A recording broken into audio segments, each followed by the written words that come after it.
Assalamualaikum warahmatullahi wabarakatuh. Perkenalkan, nama saya Agus Nurdiana dari kelas 18C. Saya di sini akan menjelaskan tentang pengertian pasar, bentuk pasar, dan segmentasi pasar. Dan materinya saya dapat dari Google. Yang pertama, pengertian pasar. Menurut kajian ilmu ekonomi, pasar merupakan suatu tempat atau proses interaksi antara permintaan atau pembeli dan penawaran atau penjual dari suatu barang atau jasa tertentu. Dalam buku Pengantar Bisnis tahun 2006, karya Muhammad Fuad, pasar adalah satu dari berbagai sistem, institusi, prosedur, hubungan sosial, dan infrastruktur di mana usaha menjual barang, jasa, dan tenaga kerja untuk orang-orang dengan imbalan uang. Barang dan jasa yang dijual menggunakan pembayaran yang sah, yaitu uang. Berikut beberapa pengertian pasar dari para ahli. Yang pertama, menurut William J. Stanton, pasar adalah sekumpulan orang yang memiliki keinginan untuk puas, uang yang digunakan untuk berbelanja, dan memiliki kemauan untuk membelanjakan uang. Yang kedua, dari Kotler dan Armstrong, pasar merupakan seperangkat pembeli aktual dan juga potensial dari suatu produk atau jasa. Yang ketiga, pasar menurut Kamus Besar Bahasa Indonesia. Pasar sebagai tempat sekumpulan orang melakukan transaksi jual beli sekaligus tempat untuk jual beli yang diadakan oleh sebuah organisasi atau perkumpulan dan sebagainya dengan maksud mencari dharma. Yang pertama yaitu fungsi pasar.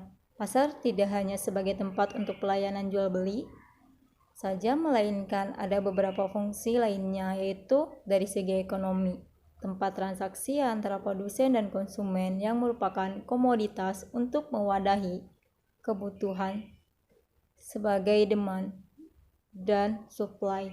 Yang kedua, dari segi budaya, merupakan kontrak sosial secara langsung yang menjadi tradisi suatu masyarakat yang merupakan interaksi antara komunitas pada sektor informal dan formal. Yang ketiga, dari segi arsitektur, menunjukkan ciri khas daerah yang menampilkan bentuk-bentuk fisik, bangunan, dan artefak yang dimiliki. Yang kedua, ciri-ciri pasar. Berdasarkan dari pengertiannya, pasar memiliki ciri-ciri sebagai berikut. Yang pertama, terdapat calon pembeli dan penjual. Yang kedua, terdapat jasa ataupun barang yang akan diperjualbelikan. Yang ketiga, terdapat proses permintaan serta penawaran oleh kedua pihak. Yang keempat, terdapat interaksi di antara pembeli dan penjual, baik itu secara langsung atau tidak langsung.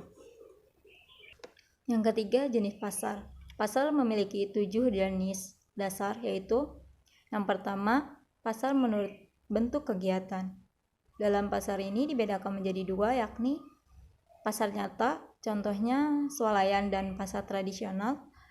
Yang kedua, pasar abstrak, misalnya pasar online dan pasar modal.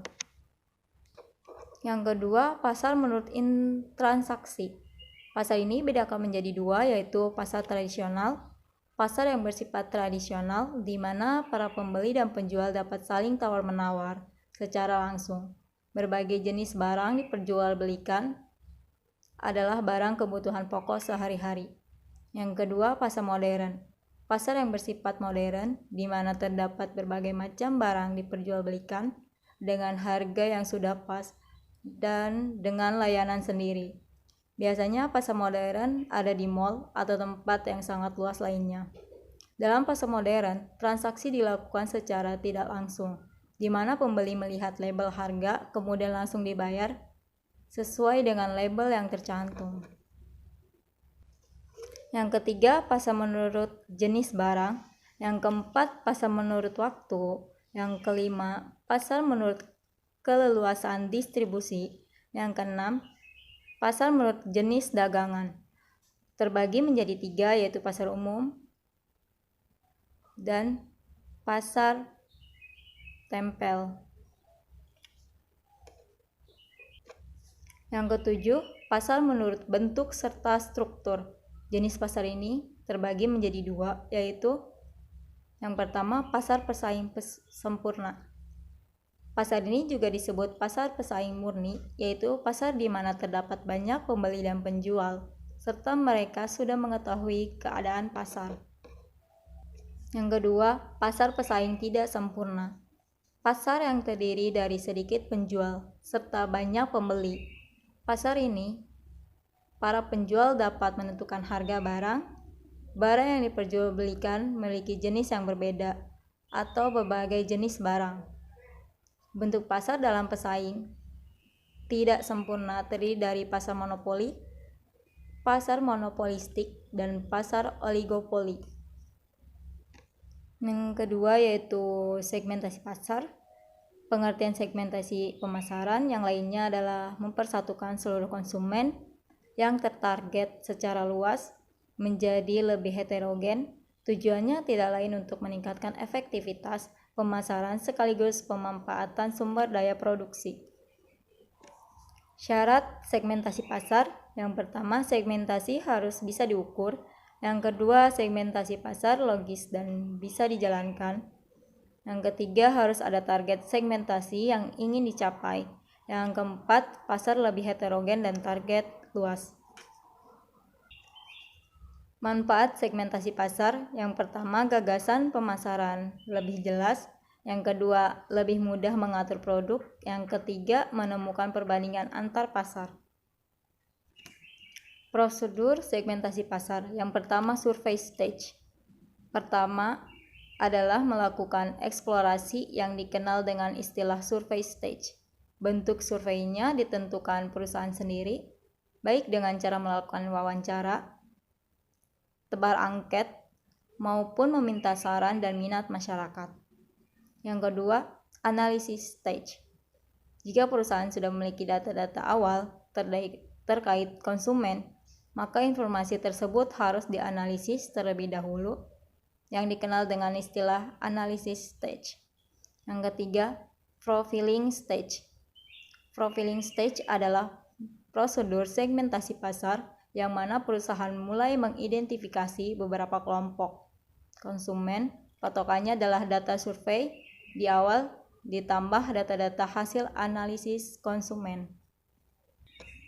Jenis segmentasi pasar dalam bisnis. Yang pertama, segmentasi perilaku. Sesuai dengan namanya, segmentasi perilaku adalah pengelompokan konsumen dengan ditinjau dari perilakunya terhadap produk yang ditawarkan.